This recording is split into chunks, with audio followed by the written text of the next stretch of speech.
So if she wins and you win, there's a chance, well, that you could fight your sister in the final. How does your family feel about that prospect? I mean, they don't mind. I think that when we were younger, we were a lot more violent to each other, and now we get to wear gloves. Well, hey, it's a bit safer. So it's all business, and I think, there's no animosity. I don't think there's going to be any bad blood, but you know, there's a prize to be won. And you bet that me and my sister are ultra competitive. Right. But yeah, my mum hasn't been like, oh, I think that's a bad idea. I think at the time she's going to be like, if it ever happens, you know, but like, ooh, ooh. She'll be there at ringside watching, I presume. 100%. I actually said to the organisers, like, I think it'd be really funny if you could, you know, if you could like press the red button to have like a family view, like a live screen, because I think that's going to be somewhat more interesting than the fight. Like, imagine watching your family's reaction. Yeah, get that on split screen. So you've got the fight on the side. No, you're going to be like, oh my goodness. Yeah, because remember the Klitschko brothers, Vladimir and Vitaly, their mum said that she never wanted them to fight. But I suppose that's a bit different, isn't it? Because the damage they can do is maybe a little bit different. But you guys, obviously, it will still be a family warfare. 100, and we're in 12 ounces, so you know no one's going to get seriously hurt. That's true. How do you feel about the prospect of fighting Barbie if she beats your sister, like avenging her defeat, or... Yeah.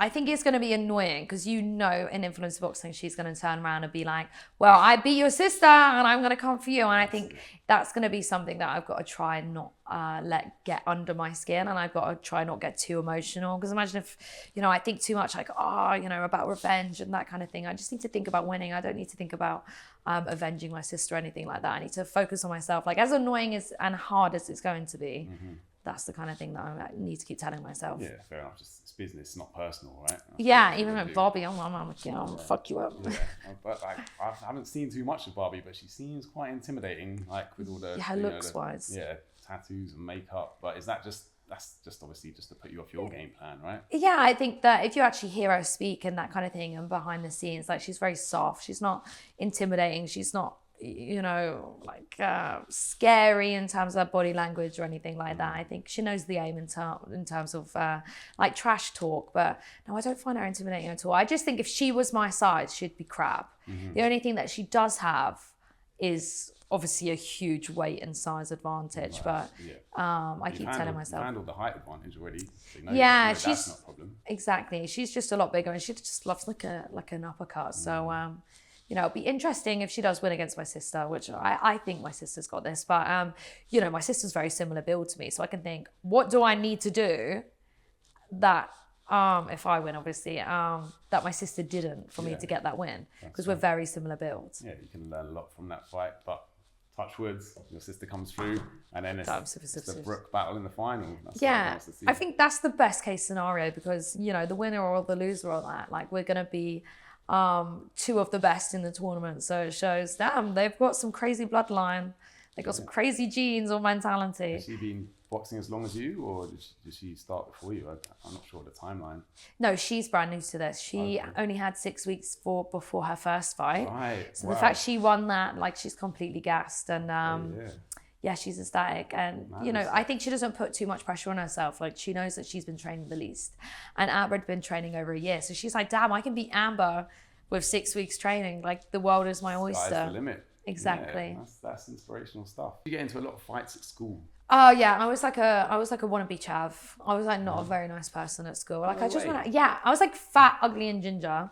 And I was like, I think I was so insecure with myself. I just wanted to fight everyone.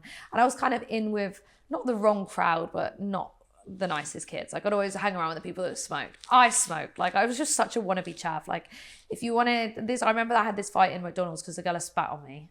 Oh, that's a good enough reason to fight someone. I know. If ever there's a provocation, getting spat on, I think. I know. And then me and my sister had a fight in school as well. We were like pulling each other's hair. Like, I mean, it wasn't like boxing. I was like, you know, 1-2. Like, it was more like catty. You didn't run away from a scrap. No. I loved it. And I feel like as I've got older, I've been way less confrontational. But, you know, it's good that I think, I'm 24. Let's go to the ring now. So. Where did you grow up then? Surrey or London? No, Portsmouth. Oh, down in Portsmouth. Okay, Portsmouth, yeah. Well, that explains a lot. Yeah, could take the girl out of Portsmouth. We can't take Portsmouth out of the girl. Yes. Who are your favourite OnlyFans content creators of the moment? Apart from yourself, obviously. Favourite ones? Yeah. Do you have any favourites? Male, female? Favourites? Who do I look up to? Lauren Alexis is great. She's my friend. Like, she's really great. I look up to her. She does great on YouTube. She's an OnlyFans creator. She's really unique within her style. So I think that's really like admirable. Ebony, because she's just started her OnlyFans. And I mean, she is killing it. And I'm so proud of her. And, you know, she couldn't have smashed the way she promoted it like any more than she did. Like the weigh-in, the tattoo, revealing it, like absolutely smashing O'Connell. Like that couldn't have gone any better for her. So I'm like, damn, like I'm proud. Coming straight for your crown. Yeah, no. You're in like the top 0.0001%. Yeah, 0.01. But no, she got that pretty quickly too. So, you know, it's a crazy world. And there's so many OnlyFans creators that I look up to and appreciate. You said this will be the biggest women's influencer boxing match in history. And I think it's clear to see that there's going to be a big crowd, going to be lots of people watching online. Yeah, it's exciting times. And you excited about it? You obviously, yeah. Yeah, no, of course I'm excited about it. I think that it's going to be, I think what I've learned from my last fight is like, do not underestimate your opponent.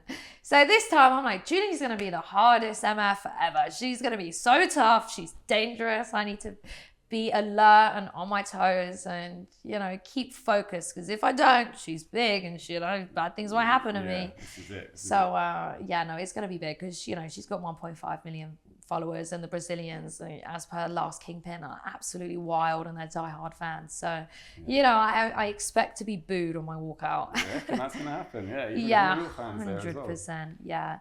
I mean, in Ireland, it might be a bit different, but, you know, the Brazilians all come out. They've got a combined following of over like 60 million.